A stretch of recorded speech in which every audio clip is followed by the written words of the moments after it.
So we are here. We have talked about the benefits of rose oil. We have talked about the benefits of rose hip oil. We've done that in both hair and skin, but we're going to continue talking about the benefits of rose and rose hip oil with hair and skin while we use these extractions and these infusions that we have created. And that is what we will be focusing on this week while we stick strictly to soaps. We're going to make 4 different soaps. We're going to talk about 4 different recipes. And of course, we're going to do lather tests on them all. I will tell you more about what today's soap is in just a minute. But before I do, hello, I am Mrs. Soap and Clay. Let's make stuff.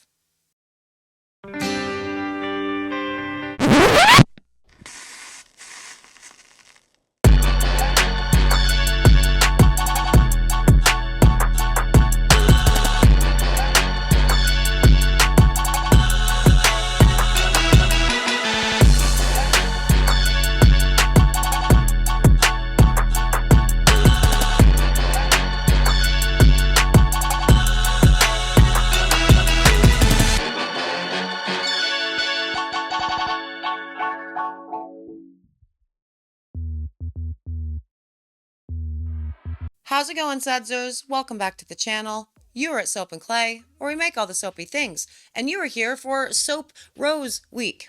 Yeah, and we, as I said, are going to be making a whole bunch of different rose soaps today, incorporating the rose oil and the rose hip oil in different ways within our recipes, our formulations, to see what the big deal is with this rose stuff, or if there is a big deal at all, because there might not be. And through all of that, we will be continuing to talk about the benefits of rose and rose hip and how that can actually apply to our soaps specifically, because soaps, rinse off products, these are not cosmetics, and so we do want to approach them from the formulation perspective as far as what it is going to do for the performance of the soap itself. And so that's what we will be focusing on and tackling this week. Now, today we're going to be starting off with rose petals into the lye solution.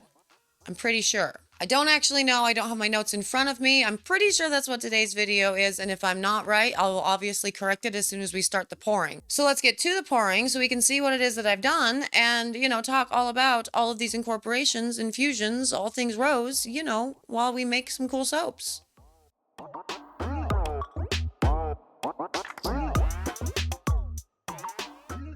Okay, so I'm totally lying. This is actually going to be a rose water lye solution, which is going to be different, I guess, because the rose water sat around longer and got super, super dark with all the rose petals in it than what you would get if you just put the rose petals directly into the water and then put the lye solution and then the heat and all the jazz. So it's different. We're doing the other one tomorrow. Now, for this recipe that we are going to use for all 4 of these soaps, we are going to be using the following. So it's going to be 30% coconut oil, 30% canola oil, 20% palm, 10% cocoa butter, which in this case it's infused with the rose, so it's a rose butter, and 10% rose oil. And with this one, it's the green tea. And so the reason that I did the 10% on each of those is because it's already becoming a really expensive thing. So white strawberry rose with all this one will discolor, so I'm only putting it in certain places, or maybe it won't. I don't remember. I'll look it up in a minute. I want to get back to the other thing before I lose my train of thought. So the reason why I'm doing 10% of the cocoa butter, the rose cocoa butter, and 10% of the rose oil with the green tea is because this ended up being an incredibly expensive thing for not a lot of payout. And because it took so long to infuse these, I couldn't get a good infusion into a cheaper oil like a canola or an olive or whatever in time to make all this. So I ultimately ended up using a green tea seed oil, which is wildly expensive for all of this. And so I thought we would just stick with that percentage, went ahead and did the rose hip oil into the green tea seed oil as well for those soaps, and we could keep everything consistent. So realistically, all we're messing with is how we are incorporating the rose into the lye solution, if we are incorporating the rose into the lye solution, as well as obviously for the rose hips soaps, we are changing out the rose cocoa butter and the rose oil with rose hip cocoa butter and oil. You get it, all the things. So we are using the actual rose water that again was infused for several days and got super duper dark. And so no expectations at all of this actually staying reasonably light. So I am going to go ahead and say that, yeah, that white chocolate rose was probably meant to discolor. I will double check that though while we watch this. Now, with this process, this is the same stuff that I ended up putting that I showed you last week that I put the preservative into. And the reason why I'm using it is because I had it and I did not have any other rose water to incorporate in all of this. Now, I would not bother putting a preservative into a rose water that's immediately going into a soap under normal conditions. And so that's the only reason why I'm using the one with the preservative for all of this because it was available and that was it. So no preservative needed, I guess is the point. And so as we can see, this lye solution, super duper dark, definitely some crazy settling there. I always love seeing the side of the container when you're working with your lye solutions because the lye, the water and everything does drop. But then also with that, you can see the separation of the kaolin clay that I stirred into all of that I whisked into all of the oils before we do the actual emulsion stuff and incorporate the lime. And so I thought that was a fun little shot for sure. And okay, CP soaping notes, no acceleration or ricing, discolors to a medium brown, very strong scent retention for the white strawberry and rose. This is the first time I've ever bought this scent. Right out of the gate, it's delightful. It smells more like chocolate and strawberries than it does like rose. Just a little teeny tiny hint of rose, which I super dig because hints of rose is definitely going to be what I'm going to prefer. I'm not a big rose person generally. I'm not florals at all, like across the board, but rose is my least favorite of all the florals that I could possibly incorporate. Now, I did take the stir stick back to this guy because this was really slow to hit an emulsion with all of this. And since I am doing layers, I did want to use the stir stick again to thicken it up for the actual layering of the soaps, which we're going to go check out right now.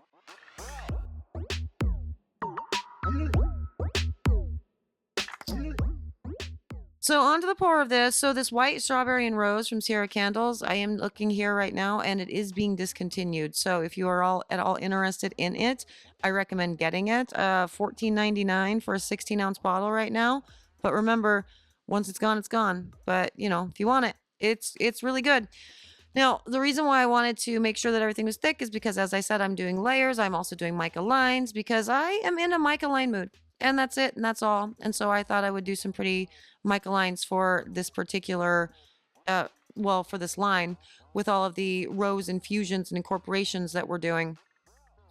The batter being this color dark before we even put the fragrance into it is obviously going to be indicative of the fact that the rose oil or the rose water, I'm sorry, was used in place of the water for the lye solution instead of the regular.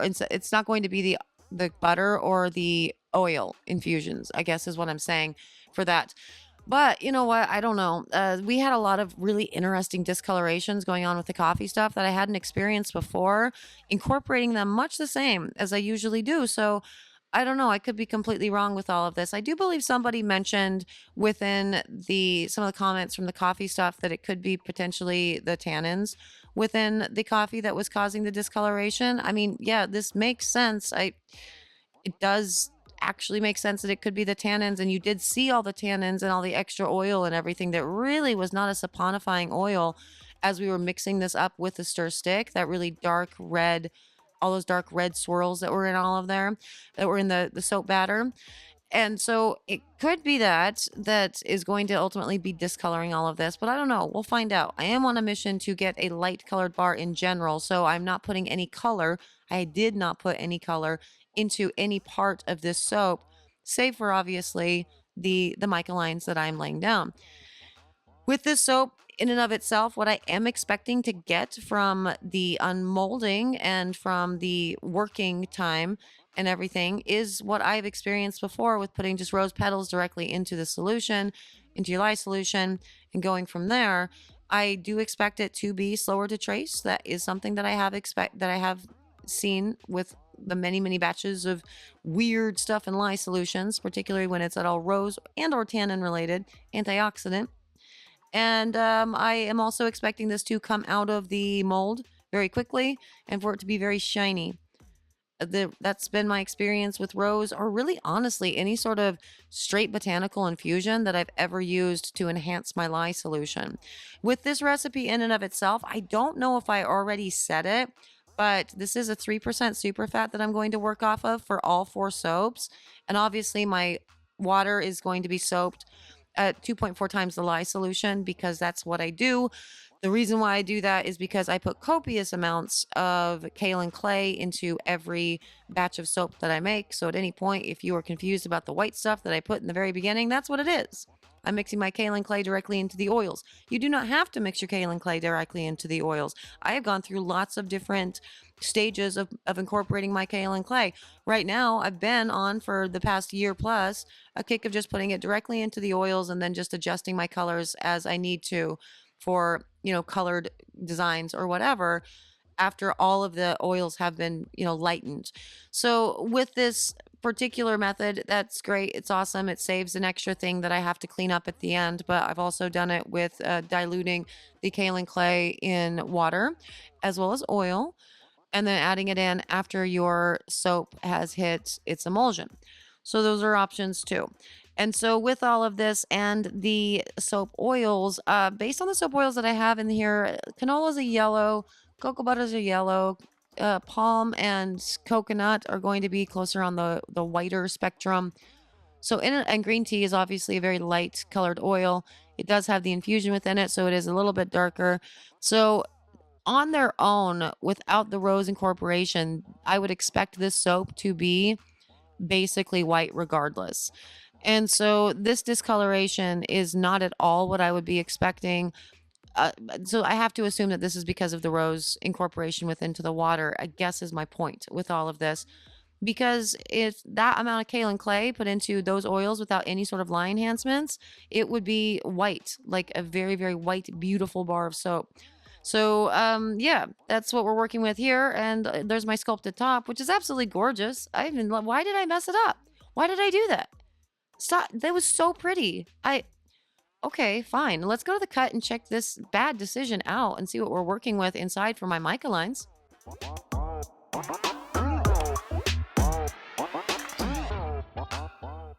Okay, and on to the cut. Now, this is about 14 hours later, and it is very beautiful, very smooth, very shiny. The texture's nice. Like, I love a textured top. I'm super into it, but I had such a pretty one before. I don't know why I did that exactly. I guess I probably had something in mind. I have no idea. Anyway, as I said, 14 hours later, this was C-popped, this was gelled, and I'm cutting it right away. And already we're seeing some problems. First up is going to be the obviously the little spots, the bubbles. That's because I cut it too early. 14 hours after you pour something, generally not a good idea to take a cutter to it because it's going to do that. But I've never cared. I'm super impatient and I like, seeing my soaps right away. And so I cut right away and then I just take my finger to it and I pop all the bubbles and smooth everything out as I'm doing right there.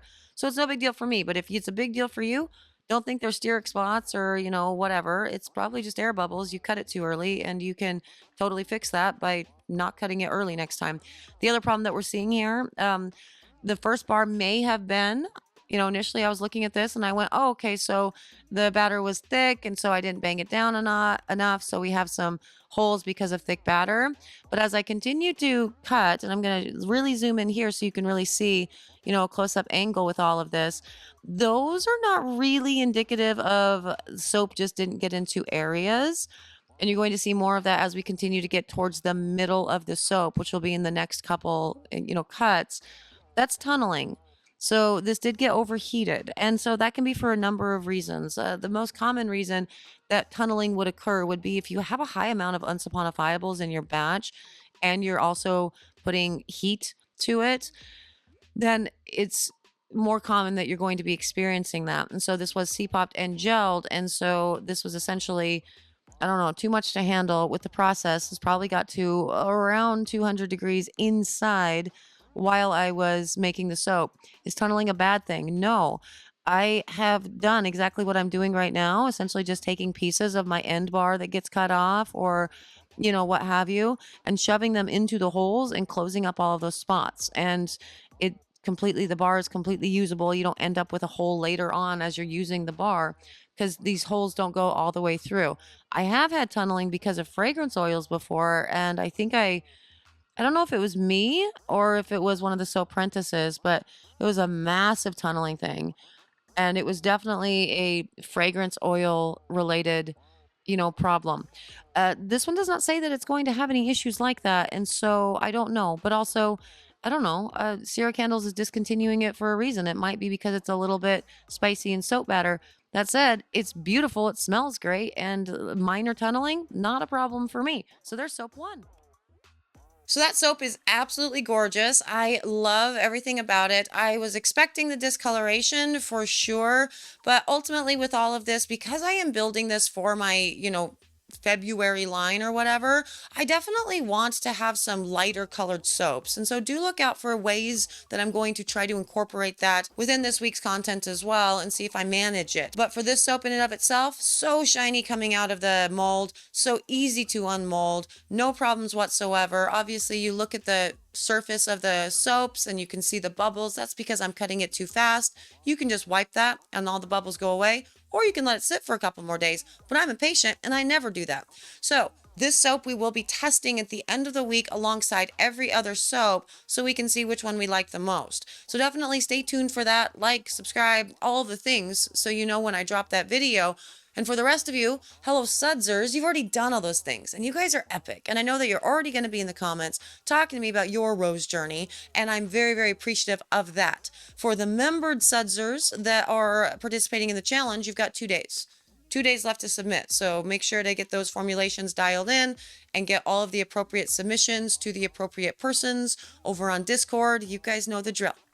Thank you for doing all the things. It's definitely been fun watching you guys kind of scheme and talk about the stuff that you're thinking about doing for this in the Discord while I'm lurking. So I'm looking forward to seeing everybody's formulations. I'm out of here for today, but I will see you guys all again tomorrow for another round of rose infusions, extracts, rose hip related also too. That's coming as well. Soapy fun. Bye.